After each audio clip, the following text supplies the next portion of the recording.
What's up, guys? Today is a great episode. We've got Polina here, and we've got some hot topics to discuss. First, we have Vice President Harris in her recent comments on digital assets, why she has an advantage for crypto voters over Donald Trump, and what Trump could do instead. We then get into why investing at all-time high prices is actually a good decision if you go and you look at the data since 1988. That's right, that'll blow your mind. Then we get into housing affordability, why it has eroded so much, why you actually should care more about who is sitting on your city council board rather than who is in the White House. And then lastly, we talk about President Biden, his recent decision or opinion to go ahead and try to ban software from certain countries that are inside of our cars, what it means, and why the media may be trying to feed you one line, but you should be looking at the other side and understanding what's really going on with tariffs and all sorts of national security concerns.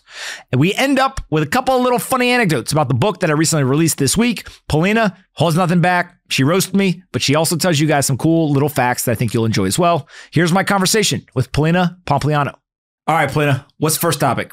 All right, so Vice President Kamala Harris finally addressed crypto for the first time on Sunday. Kind of. She said she would, quote unquote, encourage innovative technologies like AI and digital assets while protecting consumers and investors. She has yet to publicly discuss crypto at length, but her advisors reached out to companies including Coinbase and Ripple to reset relations. I wonder why. Is that because of like regulatory things that have been going on? Look, there's a lot of complexity here, and there's a lot, obviously, of tribalism, and there's a us versus them, mentality. But I do think there's a couple of key components that are pretty important. The first is, why does the Bitcoin and crypto community feel like they're under attack? Well, it's because they have been, right? It's very obvious that whether intentionally or not, there's an apparatus that comes from the government, from banking regulators, from securities regulators, from politicians that has been, at best, skeptical, at worst, nefariously,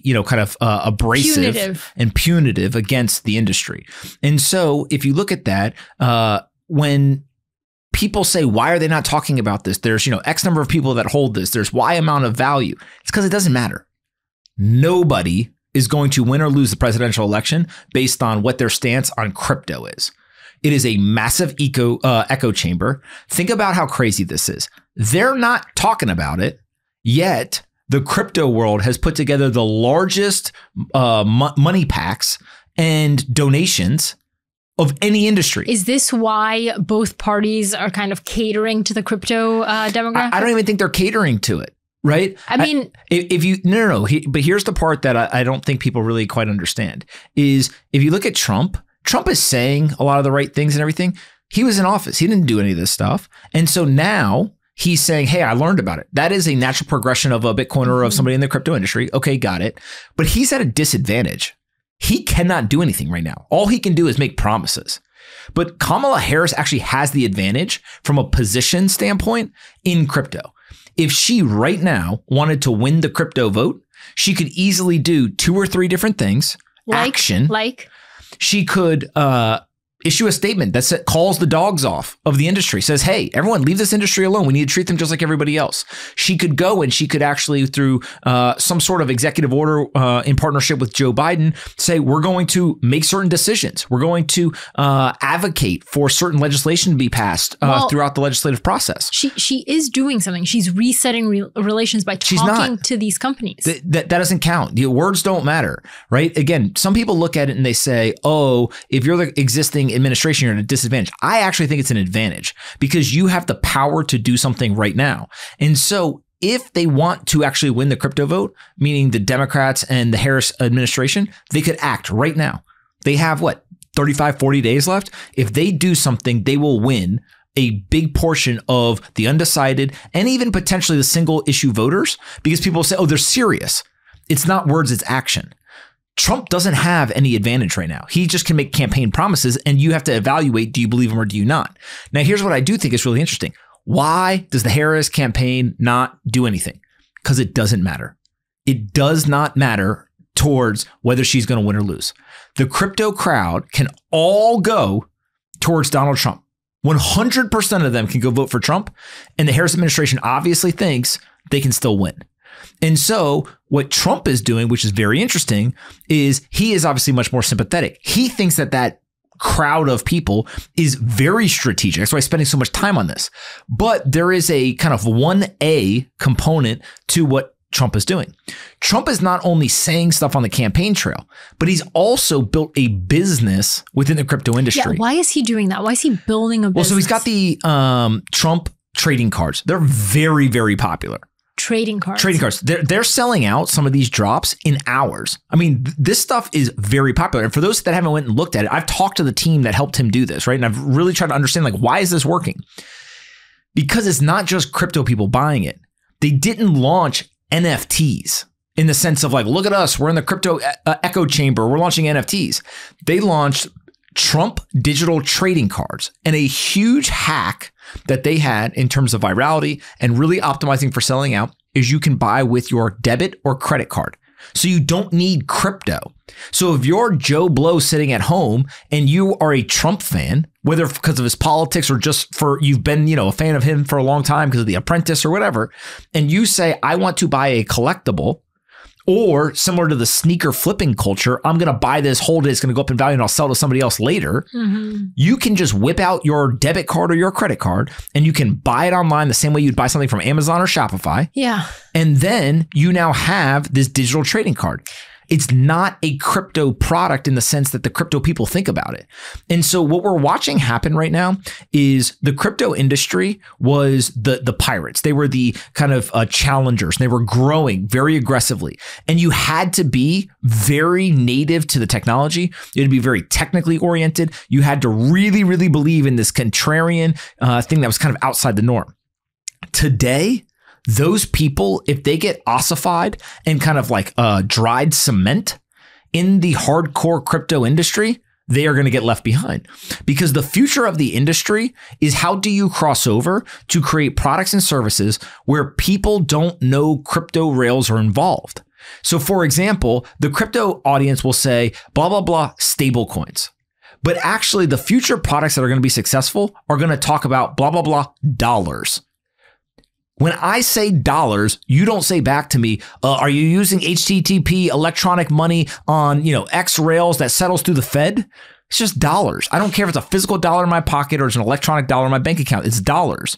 The same thing is going to happen to crypto. The rails, the infrastructure, all of the nerd stuff is going to get pushed into the background, and there will be people who build that stuff that care. But the average user outside of the hardcore crypto crowd, they don't care. All they want to know is, are you selling me a product or a service that gets the job done? I use technology every day that I could not describe to you how it is built. The internet. I don't care. All I know is that I can go to google.com and I can type in a question and it gives me links to go check it out. I can go to Perplexity and I can type in a question and it gives me an answer. I can pull out a supercomputer from my pocket. I can press a glass screen and magic happens. I don't know how the glass screen works. I don't care. Let me use the products and services and just get out of my way. That is the maturation that crypto is going through. And so if you bring this back, if founders, entrepreneurs, people who are building the industry start to realize that, those are going to be the people that win. If the investors realize investing in this industry is no different than other industries, you're now looking at a global portfolio, and the politicians are realizing, wait a second, this group is important in the sense of size, but it's not actually going to win or lose Harris the campaign. And so I think what Trump is trying to do is he's looking for these areas where he can gain an advantage, where he can gain an edge. He's the challenger. He doesn't have the benefit of the media saying, great job. He doesn't have the benefit of Oprah saying, hey, come sit down and do a talk with me. So when you are the challenger, when you're the upstart, when you're the startup competing against the incumbent, you have to take a little bit more risk. You got to go and find the things on the edges where you think that you can get a mispriced opportunity. And he thinks Bitcoin and crypto is one of those things. Yeah. And like you said, like Harris's team is kind of making these broad statements and grouping digital assets with AI. They're just seeing this as frontier tech versus being like, we're going to put skin in the game and start a business. And Trump recently went to the Bitcoin bar in New York City. So it's like he's putting some skin in the game to say like, this really is important to me, whether it actually is or not.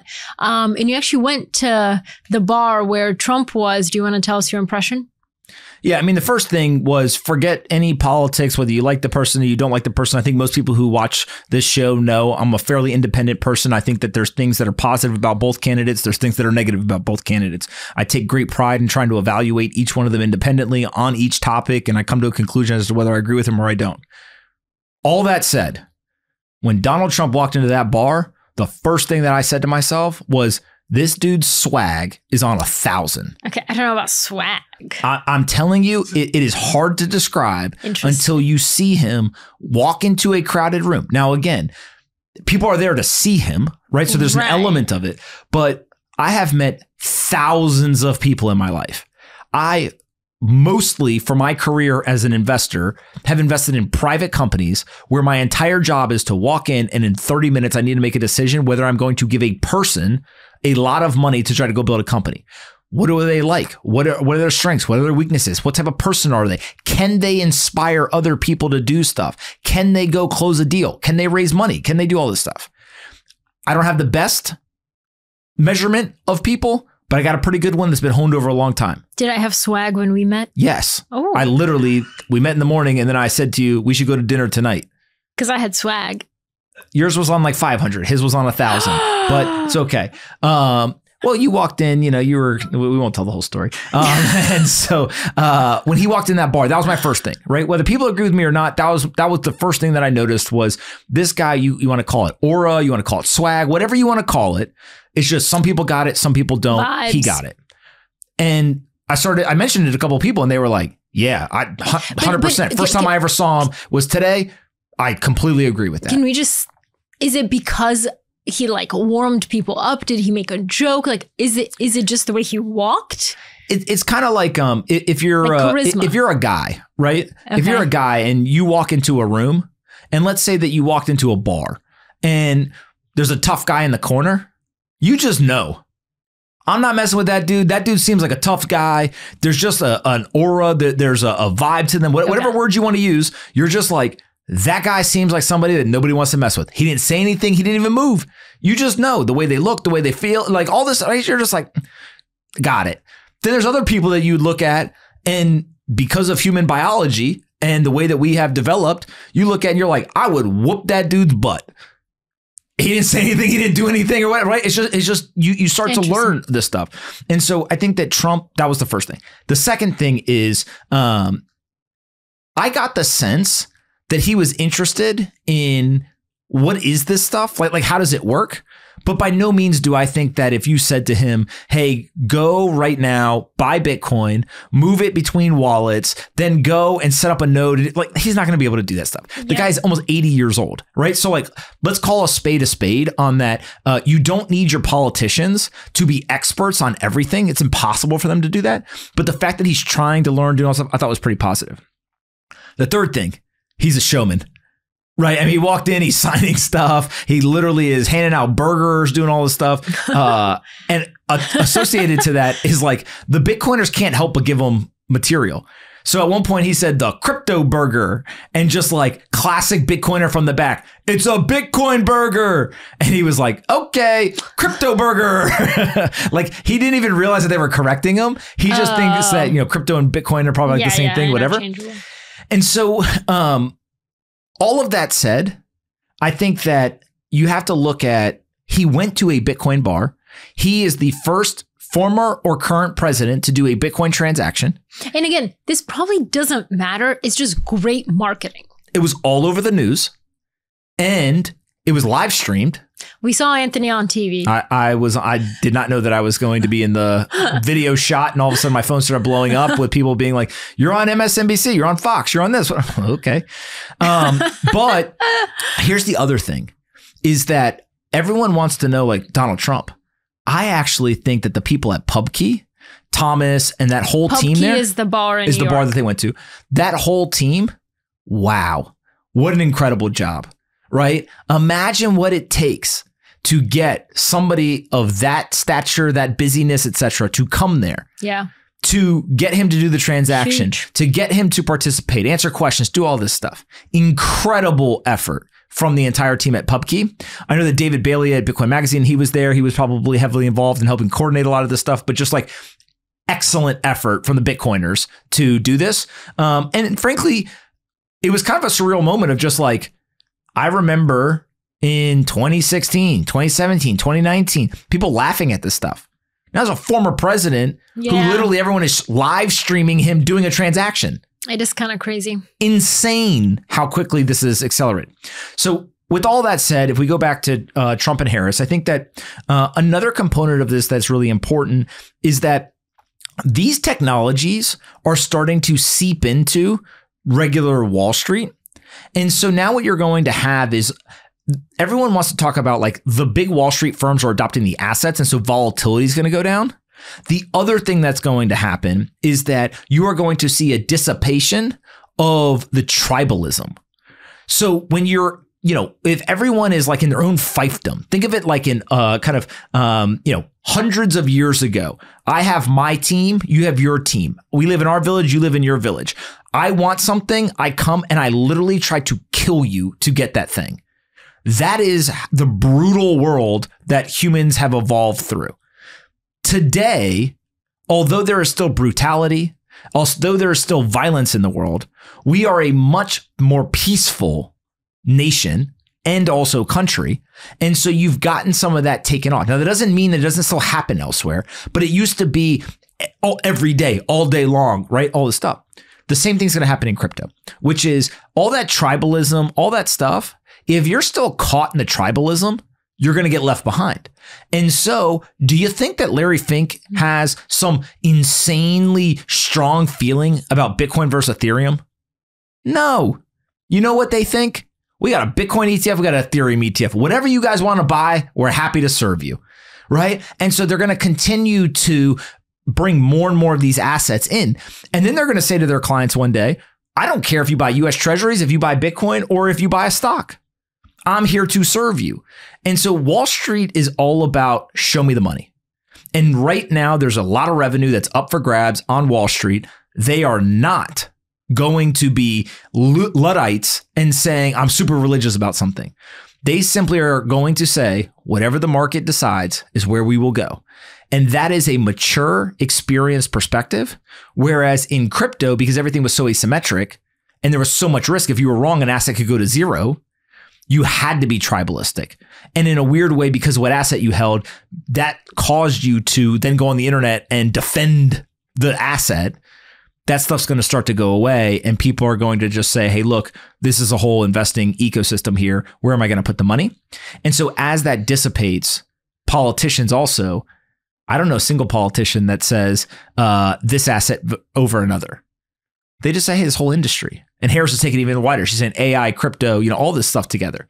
And I think that it's because they realize that although it's a loud audience, are the crypto people really going to decide the election? How many debates have we had? They've never even talked about it.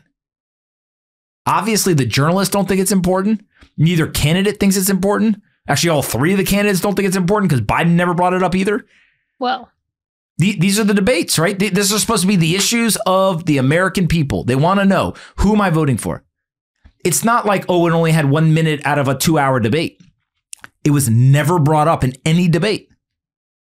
And so it signals to you that although we care about it, the average person doesn't care. And actually, if the average person was to be asked, are you voting according to whatever the crypto, perspective is? I think a lot of them would be like, is crypto still around? Like they don't even know what it is. They're completely oblivious to it. Yeah.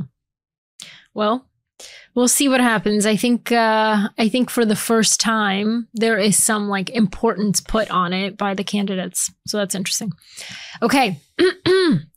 Investing at all-time high prices has historically been a better investment than investing on any other day in the market. This makes no sense to me. Can you explain that? It makes all sense. No sense. Things in motion stay in motion. So let me give you a great example. There's a chart that we'll pull up that from January 1st, 1988 until today, you can see that if you invest on the day of the all-time high and you look out 1, 3, and 5 years, you outperform by hundreds of basis points compared to investing in that same S&P 500 on any other day in the market. How is that possible? Because if I invest any other day and hold it, I would make more money. This year, I think that there has been something like more than 30 days already. We're only in September, 30 days of new all-time highs. So in some months, there's multiple new all-time highs. So you hit a new all-time high, a couple of days later, it goes higher. It's a new all-time high. And so what we have is we are in a bull market in equities, and they continue to hit higher and higher prices. And so again, things in motion tend to stay in motion. What is interesting about this is that it is simply momentum investing. Find the things going up, they're likely to keep going up. Find the things going down, they're likely to keep going down. And simply ride the trend. Wait, I just want to understand this. So if you and I invest me at a lower price and you at the all-time high price, and we both hold it, how would you make more money than me? Because let's say that you invested in, let's say I invest at an all-time high price on March 1st, 2020. Okay. Right? And it's going up. I don't remember if that was an all-time high day, but let's just say it's going up. And then COVID starts happening. And then you buy when prices are down, like the prices start to go down.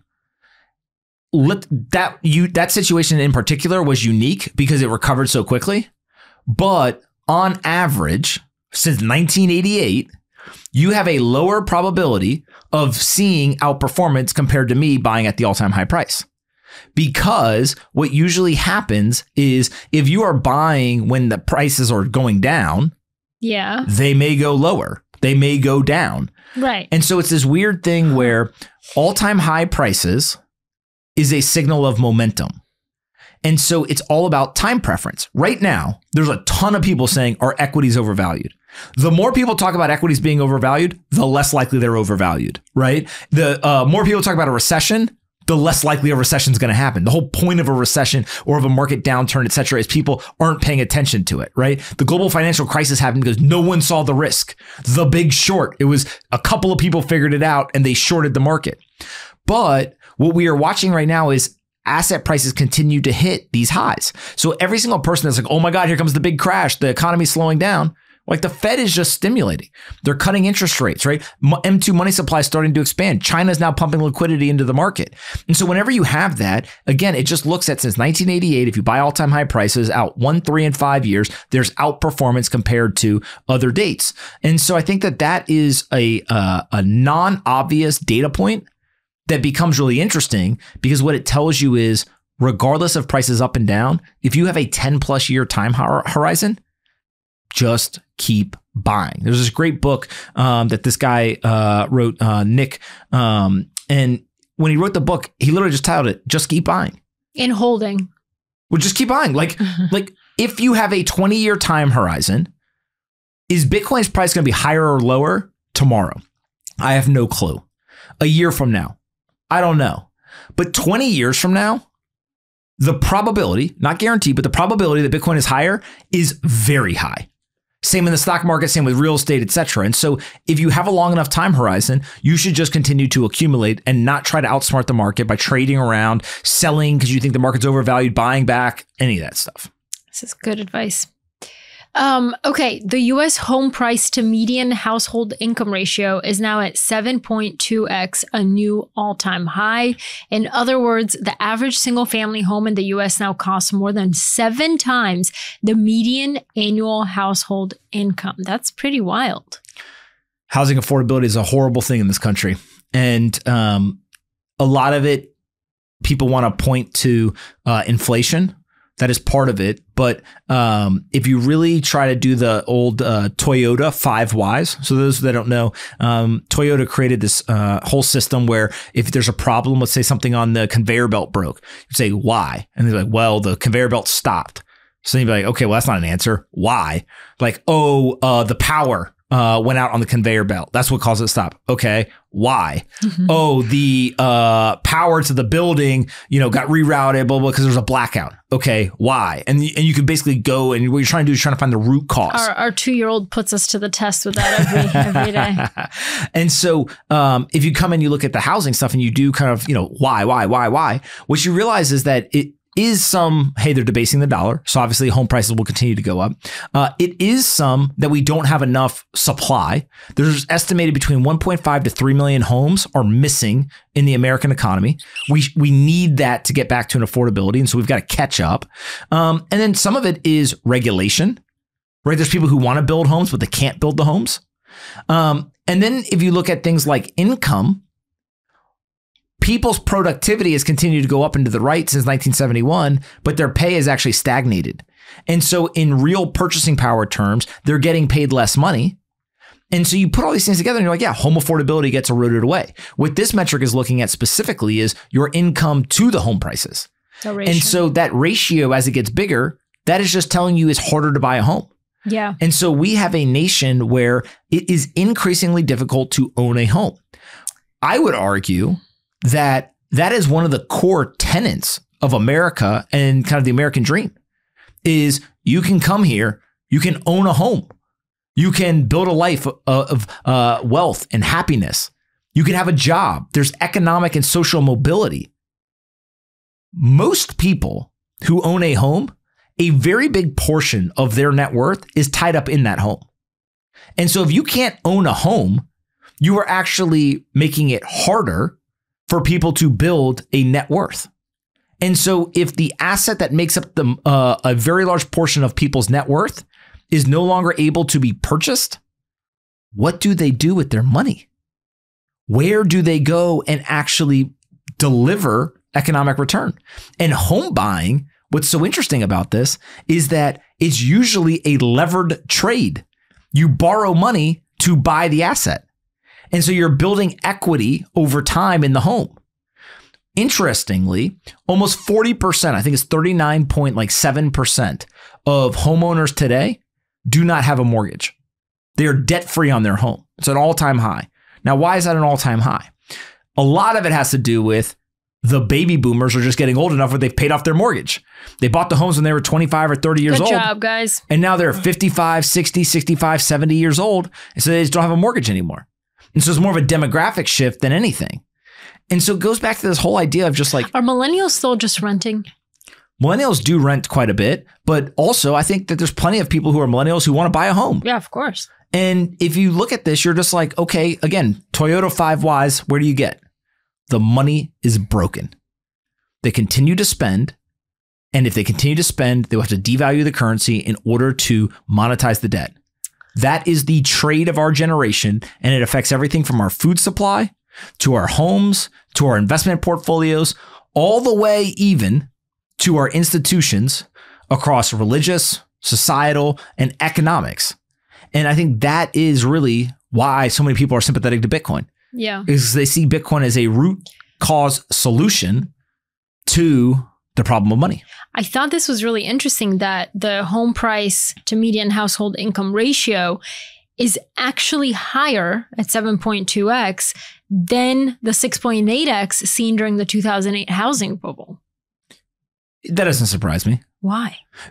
Inflation, underbuilding of homes, regulation, and income's not keeping up. Yeah. And I will say, like, I think definitely Harris, I think Trump, they both discussed this during the debate around, like, you know, home affordability and building new homes and increasing the supply. So do you buy that? Do you buy that? Get it? We obviously need to build. We obviously need to build more homes. The challenge is that the president of the United States has very little power when it comes to local regulation. And so, as an example, the president can't make people build more homes in San Francisco because the San Francisco regulation, which is overseen locally, will not let people build up in most of the city. Right. And so it's why I constantly say, for most people, who's on your city council is more important than who's in the White House. Because that one decision has a massive impact. Who sits on that city council depends on your local crime.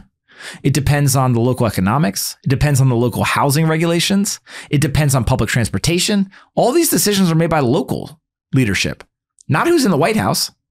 National politics matter. Big legislative decisions matter. But most of the things that affect the everyday person in San Francisco is not coming from the White House, it's coming from their local leaders. You know, I wonder if there's a trend where local media has largely died, and therefore all that like power has kind of consolidated into like the big media. Therefore, people think that like, you know, who's the president is such a massive whatever versus who's leading their local communities. Today's episode is brought to you by CrossFi. CrossFi is the Apple Pay for crypto.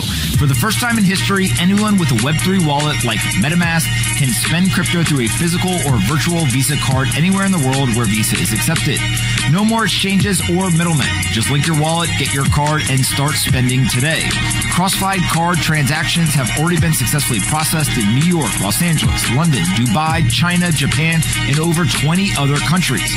Be one of the first to get your hands on a CrossFi card and a prize pool of up to $3 million by joining and participating in their testnet today. You can go to xfi.foundation/users. Again, that's xfi.foundation/users. Go check it out today. I would guess, I don't know for sure, but I would guess most people can't name 2 people in the local city council. Yeah. Now, just because you can't name them doesn't mean you agree or disagree with them. But it just means people aren't paying attention. Yeah. And so if you're indifferent, you then can't be surprised when you have criminals running around, or you have no housing being built, or public transportation is broken. Some of these budgets for cities or local communities, counties, are billions of dollars. And so another thing that I always point to is there are a couple of places that I've lived throughout the years where I've then gone back afterwards after I started thinking about this and just looked and be like, how big was the budget? Mm-hmm. What are they spending on? Who's on the city council? There weren't many people who knew anything about billion-dollar budgets sitting on the city council. And so look, they have consultants, they have staff, they have, you know, all these people or whatever.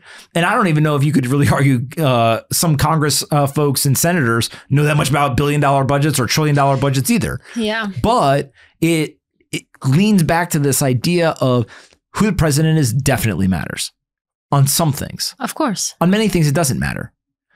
And so it's just big names. It's the most popular. It's the, you know, it's where the national media, all that stuff. But I thought what you were going to say about the local media is by consolidating in the national media, the local politicians get away scotch-free. No, that's what I mean. Yeah, and nobody critiques them. And they do a bunch of stuff that's probably, some of it may be corrupt, and nobody's checking that power. Therefore, all these decisions being made. Also, it reminds me of when I was in college, working at my college newspaper. I remember when like I was a senior and younger reporters were asking me like, why is the administration, you know, at the university doing this? And why is it doing that? My answer was always just follow the money. It's kind of similar to the Toyota thing of like the whys. It's like, if you follow the money, you will probably find why that decision was made and how it kind of trickled down to you. But like you said, these massive budgets are actually on a local level.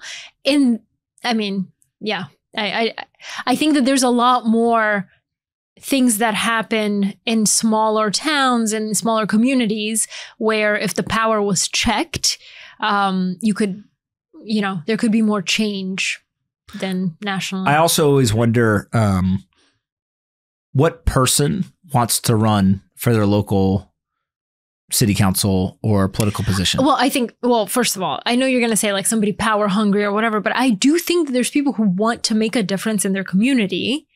And then there's also the power hungry. No, I agree people want to make a difference. I'm just saying, have you ever gone to a city council meeting? No. I've gone to probably 2 or 3 in my life. So small sample size.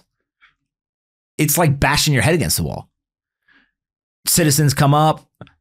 Some people support the thing. Some people don't support the thing. There's, you know, all this posturing. One of the biggest things that happen at city councils is all the real estate people show up and they're all trying to get votes or regulation or, you know, permits and all this kind of posturing, whatever. It's not the like super sexy stuff like let's fix the local bus system. It's things like permits. On Wednesday or Thursday, should the trash cans be rolled out? Right. Is there a fine if you don't bring the trash can out? And I think that there's a lot of like pretty smart people who just say to themselves, Can't we all just be like, just bring your trash on the day they tell you to bring your trash for out? example, you and I lived in a community, and I think we would get mail from, there were disagreements and battles and whatever, and we needed to vote whether there needed to be signs. What was it? It was No. The best one was they wanted to have 24/7 police presence. Oh, that's what it was. That or was it only going to be like 12 hours a day?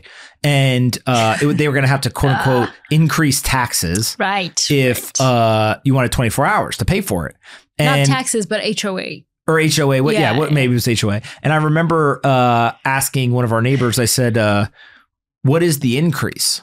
Yeah. And he said something like $10,000. And I said, oh, that seems like a lot. He goes, no. $10,000 for the whole neighborhood. Right. It would be like $100. Which was going to be like $100 a year. Yeah. But they would have 24/7 police to protect a lot of people in the neighborhood. Yeah. And I remember saying to myself, like, who would vote no?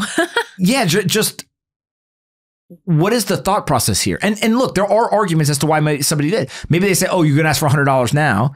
Then the next thing's going to be another $100. And next thing you know, we turn around, we spent thousands of dollars more. That's true. Right? So like there's arguments that I think are rational and sane as to why you might vote no. And also the security, it was a little... Yeah, but I think that when you look at it from that perspective, you just say to yourself, like, again, one neighborhood trying to govern itself, essentially, and there's disagreement. Yeah. Now extrapolate that to a city. No, it's crazy. Then a county, then a state, then a country.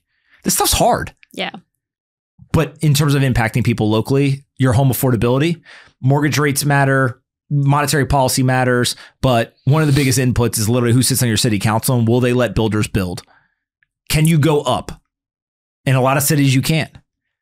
How many people are advocating for that multifamily apartment complex not to be built on the street corner? Yeah. How many people say, you know what? If you let that multifamily complex of affordable housing go there, some dicey character's going to move in. I don't want to be living near that. That's the type of stuff that happens in these communities, and it really prevents the building of housing, which then leads to higher home prices. Interesting. Okay, next topic is that Biden is proposing a ban on Chinese and Russian software to be used in U.S. cars. And hardware and software in internet-connected vehicles in the U.S., citing national security concerns. And the proposed ban is intended to safeguard cars that can communicate externally, providing a route for U.S. adversaries to access and collect data and remotely manipulate cars on American roads. This is the last thing that I want to worry about right now, but it is a concern, right? My general take on competition is that if we're going to be a free market capitalistic society, competition should rule the day, generally. Except for a couple of different instances. And one of them is national security. And so if it's, hey, we don't want X in our cars because it gives a car maker internationally, an advantage in pricing over here or something like that. Again, we can debate the merits of why they're doing it. But I got a pretty hard line in my head where I don't have all the information. I don't know what the threat is. Maybe they've actually identified car companies or technology companies doing this. Like, one of the things about critiquing policy is you didn't get the briefing, right? If the briefing's behind closed doors, you don't know what they know. And so it's really hard to second guess what they're doing. But if it is true that technology is being put in the cars that can be remotely accessed by either, again, in a pleasant way, our competition, in a negative way, our adversaries, and they are able to remotely control the car, gather data, surveil our roads. Cause a car I don't worry about causing a car crash. Like, sure, there's the Armageddon situation where they make all the cars crash into each other. That's what they're saying. They're saying there's a concern that they may take simultaneous control of multiple vehicles, causing crashes and blocking roads. So they could do it, right? But that is like a pretty extreme thing. Something that would be more benign, but still very concerning is if they have access to all of the audio and video and they're able to map American streets. If they're able to basically drive down the road and while your car's driving down the road, all of that data that is being collected, especially with self-driving cars and all the cameras now and all this stuff, and they're basically feeding it back to a country where they're mapping these roads. Again, could they do something nefarious with it? Could they not? It would be different if it was like, hey, Canada's doing this. They're big adversaries of ours, and they can just cross over the border and invade us. What we're really talking about in a lot of these situations is we don't know what they would do with it. Right. And so I think that's where national security is one of those kind of like hard red lines for a lot of people, not just me. But it's like, OK, maybe we should, abandon the free market economics that are associated with that specific, risk. The question then becomes, can American companies build just as good or better? And if they can, awesome. If they can't, for whatever reason, then it becomes a question of what is the degradation of technology, service, and quality that the American people are going to be willing to put up with in light of national security? Yeah, it's like TikTok. There's a lot of people who say, look, I get the whole national security stuff, but like, I love it. These videos are cool. Not me. People say they love it. Yeah, they're like, these videos are cool. So could there be something deeper here? I read this term and I thought it was interesting. A digital iron curtain. So do we think that this effort drops a digital iron curtain between the world's two largest economies with China? And also Biden this year announced 100% tariffs on Chinese electric vehicles. So it's Wait, say that again? What do you do? What? What did Biden do? Announce 100% tariffs? Oh, so the current administration is using tariffs? Oh. I feel like okay. That's interesting. It's almost as if they're just a normal economic tool that's used by both Republicans and Democrats. All right. I did not mean for this to get political, but it's not a political statement. No, but hold on. This is important. It's not a political thing. That's the point. Is right now there's a lot of mainstream media that is trying to prey on the uneducated when it comes to very, very complex. Yeah, they're very complex economic tools, procedures, implementations, etc. And so a great example, which again, Trump said some good things in the debate. Trump said some bad things. So did Harris. But one of the good things that I thought that Trump said in the last debate was he said, you all keep yelling at me about the tariffs, but why then did you keep the tariffs that I put in? If they were so bad, shouldn't you have rolled them back? Shouldn't you have eliminated them? So basically, I put something in process. You've been there for 3.5 years and you didn't take them away. How are you now going to tell me that they're bad? Because you could take them away today. You could, and I think at one point he even said, you can go down to Washington, D.C. right now, sign a piece of paper, and the tariffs are gone. Yeah. But you're not doing that because you realize that this is a great campaign talking point, but they work. And so Biden putting 100% tariff on Chinese cars, it's an economic tool. Of course. And so I think part of what is frustrating about American politics today is that both sides try to hammer the other side, and they blatantly know that they're lying. Or they embellish, or they exaggerate. Lying. Call it what it is. It's lying. On both sides, they do this. And I'll give you a good example. Another one that I recently saw is that there was multiple people who were either on television or running commercials for Democrats talking about Project 2025. Again, it actually is like such a stupid point. But the fact that they keep hammering it. In Project 2025, because I had to ask, I didn't know what this was. Today's episode is brought to you by Domain Money. I love talking about money, but I'm not a financial professional, so I don't offer one-on-one coaching or advising. But in order to get ahead, you need someone with expertise to work with you one-on-one and provide personalized advice. The decisions you're making now will significantly impact the rest of your life. The more time you waste not taking the steps to get a plan for your money, the harder you make it to achieve your goals. That's why I've partnered with Domain Money to pair our community with flat fee certified financial planners. That's right, they are CFPs. They can actually give you advice and they can help you level up your money game. Don't get left behind and head over to domainmoney.com/pomp to book your free strategy session to help you get started. That's domainmoney.com/pomp to get started with a CFP now. Go check them out. And just like any other major financial decision, it's important you understand what the service is and if it's right for you. So make sure to go see the important disclaimers at domainmoney.com/legal. That's what the lawyers told me to say. Now go check them out, domainmoney.com/pomp.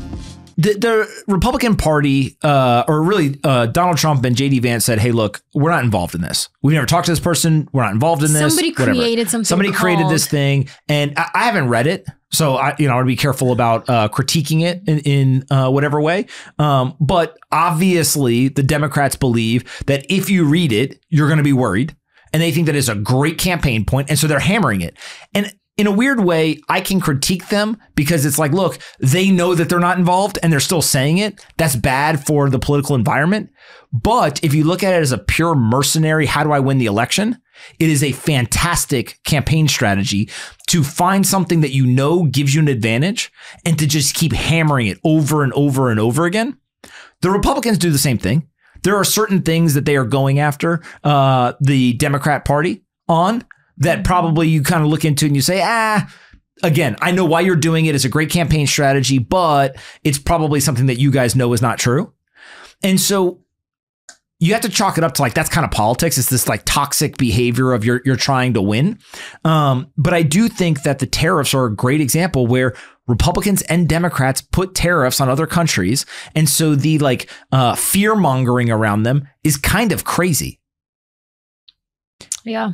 And the last thing that I'll say about specifically these cars is a lot of people don't know this, but there's a Chinese company that has software that has been installed in a lot of the cranes in the ports that is remote accessible. That's kind of concerning. There's other countries that can access the cranes that take the goods off of the ships. Yeah, but it's just like we're in such a global world. What are we supposed to do? Are we? We are. Well, is there American technology in the Chinese port cranes? Maybe. I don't know, but it's a good question. I do know one thing. TikTok is here. Facebook ain't there. Instagram's not there. Twitter's not there. So in a weird way, there's technology being exported from China to the US. How much technology is being imported from America? You mean the opposite? No, imported to China. Yeah, exported to China, but yeah, it's okay. I got you. China's exporting technology. How much are they importing? I got you. Right? Again, there's some, but it looks kind of uneven. And I think that is where we have to figure out the details. But it goes back to who's at an advantage. I think it's all about framing, right? The way that these articles were written is Biden proposed a ban on Chinese and Russian software in U.S. cars to protect us from espionage or whatever. That sounds like a great idea. Great idea. It could have also been written that Biden is cutting off relations with one of the world's, the largest economy in the world. Second largest? Is it second largest? Second largest. It could have been written that way. But I think as a voter and as a thinker, you have to evaluate these things and really, really read the details and be like, I wonder why it's written this way. And also, is this good or bad for the country? I agree. Okay. Let's end on a high note. Okay, what's the note? Your book came out this week. Oh, that is true. Yeah, that did. Yeah. That is a good note. That is a great note. Yeah. It's called How to Live an Extraordinary Life. And it is dedicated. Okay, are we talking about the book or just the dedication? No, tell us about the book. 65 letters that I wrote to our children. And it is life lessons that I've picked up over the years. If somebody reads it, they will get insights that I've procured over the last 35 years on money, investing, relationships, work, health, happiness, and much more. And it's written in a way that I think most people would say is like very simple, plain English. Yeah. They're pretty short chapters. So there's 65 of them, but they're fairly short. And each one of the chapters you could read in a couple of minutes. You could open the book to any page, start reading the letter, and you're good to go.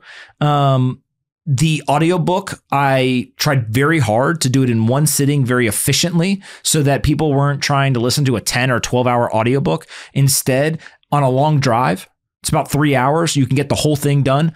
I talk fast, but also efficiently and clean. Very nice, they said. They also told me they'd never seen anyone ever do that in one sitting. Thank you very much. And on top of that, the book is written in a way where each letter, you get the lesson that I learned. I tell you how I learned it or where like what I did in my life to get that lesson, good or bad. And then I say something about here's how you can apply it, right? And it's addressed at our kids, but it's for anybody. Adults can read this, kids can read this, anything. And my hope is that people take one lesson. That's it. And the way that I've thought about this is the book, depending on where you buy it, whether you get a Kindle, you get an Audible, you get a hardback, whatever, is anywhere between $10 and $30, depending on the platform and the format. I promise you that if you read the full book from cover to cover, read every single letter, you will get at least $30 of value out of the book. You will. So it's basically a ROI positive purchase because you only need one idea. That's how I look at books. If you buy a book and you get one idea, it was worth the price of admission. Totally. This book, you get one. If you get two, you got a great deal. If you get 65, you stole from me. You stole from me. I spent 2 years writing this, and you only gave me $30. That's great. You didn't give me $30, by the way. The way book sales work, I get like $3. Go ahead. Can I share some behind the scenes things? Sure. So tell them how you wouldn't write the letters for me. Yeah, I know. So the thing that's funny, so there's two things. One is that a lot of times when he finished a chapter or a lesson, he would send it to me so I could edit it. And, it was like a living document. So, we'd be going about our day, maybe get into a little kerfuffle. Maybe I would get a little mad. Man, you guys know how that goes. Ain't your fault. Kerfuffle. And then an hour later, I get a text with a Google Doc that's the lesson is how to keep your emotions, how to stay level-headed. I wrote one that didn't make it in the book. How to deal with your wife when she's giving you a hard... No, I'm playing. No, but I was like, is this a subtweet via book? This is wild. I'm learning every day out here. The second thing you'll notice in the book is, I notice, is the way people write is very reflective of how they think. So you will see that Anthony is very succinct, very straightforward, to the point. There's not a lot of fluff at all, very simple sentences. But also when I was reading it, it's interesting because the way I write, there's a lot of like nuance. So for example, if I'm mad, I would say, I was so infuriated. I was seeing red. My blood was boiling. My blood pressure was high, blah, blah, blah. When I read his book, it was... I was mad. I was mad. And then I was happy. I was like, your emotions have no depth. It's just literally you were mad. Therefore, you say, I was mad. I'm asking people to spend their time, their most valuable resource. You got to paint the picture. No, there's no painting anything. I am trying to take information from my head and download it into their head as quickly and efficiently as possible. Yes, it's very good. And so I want someone to sit down and they say, I'm going on a long drive, bam, book done. They feel like they accomplished something today and they move on to the next one. I also want someone to sit down and say, it is a couple hours before football starts on a Sunday. I think I could read this book. Bam, done for the day. Feel like you got some smart stuff in before you go and get some entertainment in. Right? I want someone to say, I was going to go out with my friends tonight. We're going to go to the club. We're going to have an amazing time. But you know what? I'm going to be a little bit more mature. I'm going to sit at home. I'm going to drink some tea. I'm going to relax, turn on the fireplace, get a little blanket. And then I'm going to read this book. And if any of y'all didn't notice, for somebody who's supposedly so succinct. I was just going to say. That was some pretty flowery, descriptive language there. But they could get the whole book read in a single sitting. Can I share my favorite lesson? Sure. That I think we talk about all the time and you include it in the book? Chinese farmer? Chinese farmer. Do you want to tell it? Tell the tale. Chinese farmer is a parable about a Chinese farmer, hence the name Chinese farmer. Very creative. And Polina and I, throughout our lives, will constantly utter to each other, Chinese farmer. And we try to do it where no one else can hear because that'd be weird. They'd be like, what are these guys talking about Chinese farmers I don't know, for? One time you said that to me in an elevator with other people in there and I was like... Well, it was a Chinese farmer situation. But a Chinese farmer situation is because of this parable. The parable is there's a Chinese farmer. He's got a bunch of horses. One day he wakes up and the horses ran away. And his neighbors come over and they say, wow, you are so unlucky. And he says, maybe. A couple of days later, a bunch of wild horses run onto his property and hang around. So the neighbors come over and go, oh my God, all these wild horses ran over to your property and they replaced your old ones. You are so lucky. And he says, maybe. A couple of days later, he's got a 12-year-old son. That 12-year-old son's on the horses. He's out riding in the field and he falls off and he breaks his leg. And the neighbors come over and go, oh my God, that's so sad. I can't believe your son broke his leg. That's so unlucky. And he says, maybe. Then a couple of days after that, the army breaks out into war and they come to draft his son to come fight in the war, but they can't because his leg is broken. And so his neighbors come over and say, oh my God, they drafted all of our children, but yours didn't go. You're so lucky. And he says, maybe. And so the whole point of the parable is you never know whether something is good or bad until you have the hindsight benefit. And so even when something is bad, you didn't win a deal, you didn't get this thing done, you thought you were going to get a job, whatever. How many people years later, months later, weeks later, say to themselves, wow, I dodged a bullet. And the same, unfortunately, can be true of positive things. I have way too many friends who sold a company. And when they sold the company, they thought they were going to make a lot of money, or they did make a lot of money. And then they changed their behavior. They started spending money. They became addicted to drugs or whatever. And their life spiraled out of control. So that positive thing that in their life actually ended up leading to a negative outcome. And so you just never know. And it's a way to kind of keep even keel. It's a way to constantly say to yourself, maybe this is good, maybe this is not. But whenever the situation pops up, I think the reason why we just say Chinese farmer is because it reminds us you never know until you have the benefit of hindsight. Perfect note to end on. Go buy the book. It's great. Link in the description, link in the bio, link in the comments, everywhere. I love you all. Thank you so much. See you next time.